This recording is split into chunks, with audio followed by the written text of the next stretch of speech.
Doctor Surekha Bhingardive, अर्थशास्त्र विभाग प्रमुख, के.जे. सोमय्या, कला वाणिज्य विज्ञान महाविद्यालय, कोपरगाव.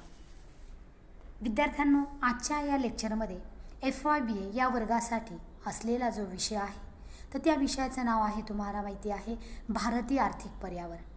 म्हणजे याला तुम्ही जरी अर्थशास्त्र म्हणत असलात तरी अर्थशास्त्रामध्ये हा जो काही विषय आहे तर त्या विषयाचं नाव आहे भारतीय आर्थिक पर्यावरण. या विषयामध्ये आज मी सेकंड युनिट जे आहे तर ते सेकंड युनिट या ठिकाणी सुरू करणार आहे. त्या युनिटचं किंवा चॅप्टरचं नाव आहे कृषी पर्यावरण. यालाच ॲग्रिकल्चरल एन्व्हायरमेंट असं म्हटलं जातं, म्हणजेच कृषी पर्यावरण. कृषी म्हणजे शेती.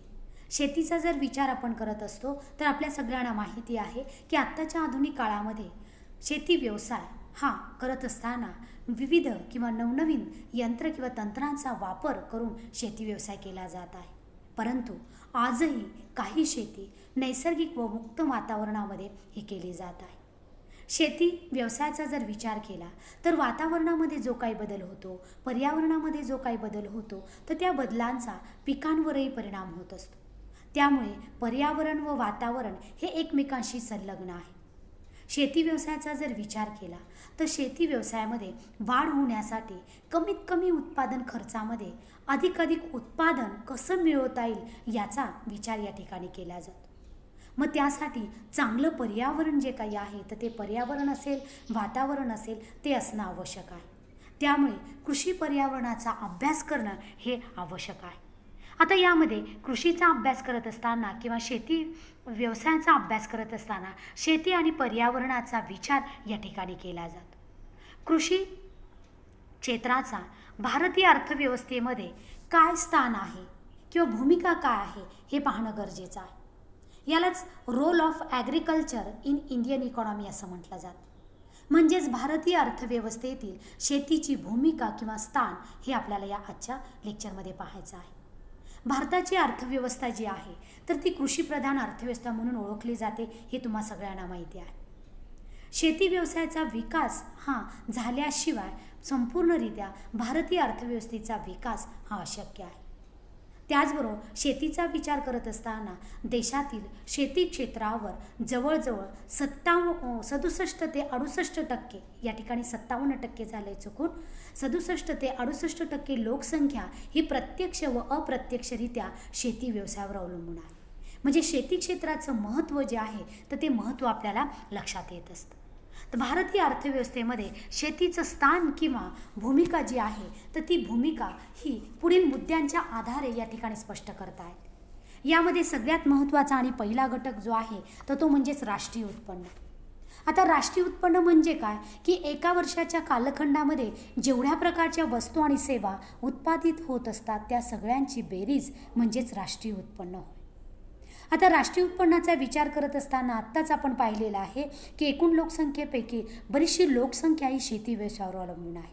म्हणजेच राष्ट्रीय उत्पन्नामध्ये जो काही शेती क्षेत्राचा वाटा आहे तर तो शेती क्षेत्राचा वाटा हा अधिक आहे. त्यामुळे सर्वसाधारणपणे शेती व्यवसायाचं स्थान किंवा भूमिका ही महत्त्वाची आहे. पुढचा महत्त्वाचा घटक म्हणजेच अन्नधान्याचा पुरवठा.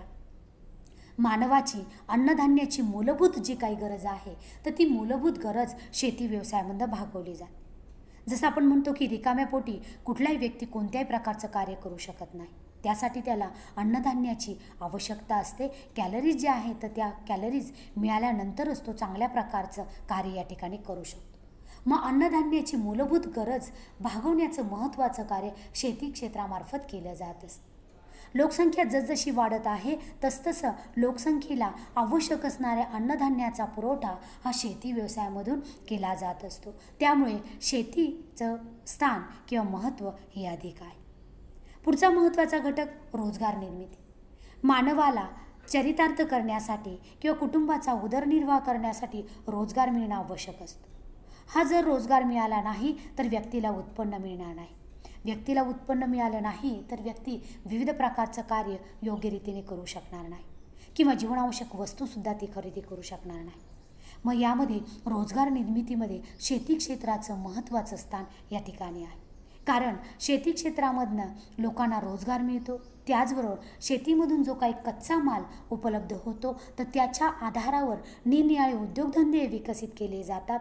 त्यामुळे प्रत्यक्षात शेती व्यवसायामध्येही रोजगार मिळतो आणि शेतीवर आधारित जे काही उद्योगधंदे आहेत तर अशा उद्योगधंद्यांमध्ये सुद्धा रोजगार निर्मिती ही मोठ्या प्रमाणात होते.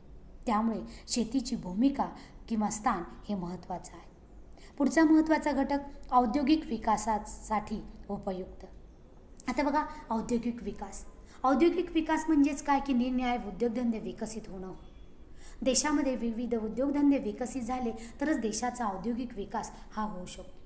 मग कृषी क्षेत्रामार्फत विविध उद्योगांना आवश्यक असणारा कच्चा माल जो काही आहे तर तो कच्चा माल हा पुरवला जात असतो. आणि कुठल्याही उद्योगामध्ये कच्चा माल जर वेळेवर आणि पुरेशा प्रमाणामध्ये उपलब्ध झाला नाही तर तो उद्योग आणि व्यवसाय हा विकसित होऊ शकत नाही.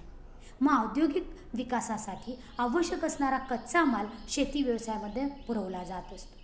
उदाहरणार्थ साखर कारखान्यासाठी आवश्यक असणारा ऊस, कापड गिरण्या किंवा सूत गिरण्यांसाठी आवश्यक असणारा कापूस, तेल गिरण्यांसाठी आवश्यक असणाऱ्या तेलबिया असतील, टायर किंवा ट्यूब तयार करण्यासाठी उद्योगांना नैसर्गिक रबर आवश्यक असतो आणि ते घटक जे आहे किंवा कच्चा माल जो काही आहे तर तो शेती व्यवसायामध्ये उपलब्ध होत असतो. त्यामुळे अनेक उद्योगांमधील उत्पादन हे कृषी क्षेत्राकडून मिळणाऱ्या कच्च्या मालावर अवलंबून आहे. पुढचा महत्त्वाचा घटक आर्थिक नियोजन. देशाचा आर्थिक विकास घडवून आणण्यासाठी आणि सामाजिक व आर्थिक उद्दिष्ट साध्य करण्यासाठी देशामध्ये आर्थिक नियोजन हे करणं आवश्यक असतं. याला इकॉनॉमिक प्लॅनिंग असं म्हटलं जातं. हे जे काय आर्थिक नियोजन आहे तर ते आर्थिक नियोजन या ठिकाणी महत्त्वाचं असतं आणि या आर्थिक नियोजनामध्ये कृषी प्रधान अर्थव्यवस्था असल्यामुळे शेती व्यवसायाचं महत्त्व अनन्यसाधारण आहे. कारण नियोजनाचं जे काही यश अपयश आहे तर ते नियोजनाचं यश अपयश हे शेती व्यवसायावर अवलंबून असतं. कारण शेतीमधून उत्पादन झालं तर शेतकऱ्यांचं उत्पन्न वाढतं. त्याचबरोबर कृषीवर आधारित उद्योगांना आवश्यक असणारा कच्चा माल हा वेळेवर उपलब्ध झाला तरच देशाचा आर्थिक विकास किंवा औद्योगिक विकास या ठिकाणी होऊ शकतो.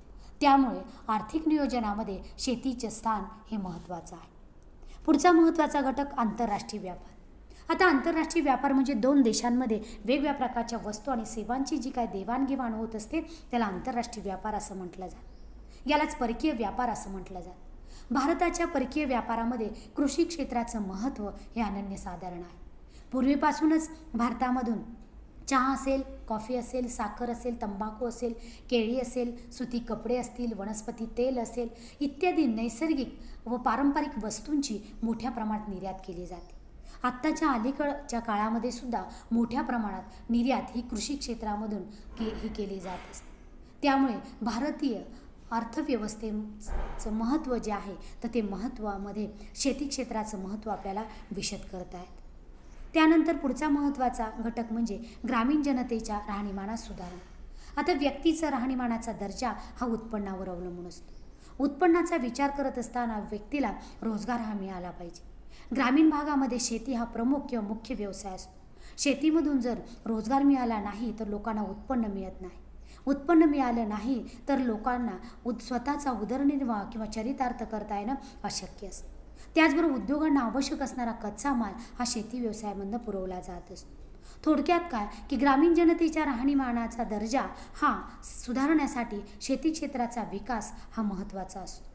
त्यामुळे ग्रामीण जनतेच्या राहणीमानामध्ये सुधारणा घडवून आणायच्या असतील तर त्यासाठी शेतीचा विकास जर झाला तरच शेतकऱ्यांच्या उत्पन्नामध्ये वाढ होऊन त्यांच्या राहणीमानाच्या दर्जामध्ये सुधारणा होत असते. पुढचा महत्त्वाचा घटक शहरी समस्या सोडवण्यास मदत. शहरी भागामध्ये लोक एकतर रोजगारासाठी जात असतात कारण ग्रामीण भागामध्ये रोजगाराचं साधन नसतं. त्यामुळे शहरी भागामध्ये वेगवेगळ्या प्रकारच्या समस्या या निर्माण होत असतात. उदाहरणार्थ वाढती लोकसंख्या ही शहरी भागामध्ये जर गेली तर शहरामध्ये राहण्याच्या जागेचा प्रश्न असेल, पाणी पुरवठा असेल, वाहतूक असेल, सामाजिक सुरक्षितता असतील तर यासारखे विविध जे काही प्रश्न आहेत तर हे विविध प्रश्न शहरी भागामध्ये निर्माण होत असतात. मग शहरी भागातील या विविध प्रश्नांची सोडवणूक करायची असेल तर ग्रामीण भागामध्ये शेती व्यवसायाचा विकास करणं गरजेचं आहे. शेती क्षेत्रामधून जास्तीत जास्त रोजगार निर्माण करणं गरजेचं आहे. म्हणजेच शहरी समस्या सोडवण्यासाठी शेती क्षेत्र हे महत्त्वाची भूमिका या ठिकाणी विशद करत आहे. शेवटचा महत्त्वाचा घटक म्हणजे आर्थिक विकासासाठी मदत. आता आर्थिक विकास ही व्यापक संकल्पना आहे. या आर्थिक विकासामध्ये विविध घटक या ठिकाणी विचारात घेतले जातात.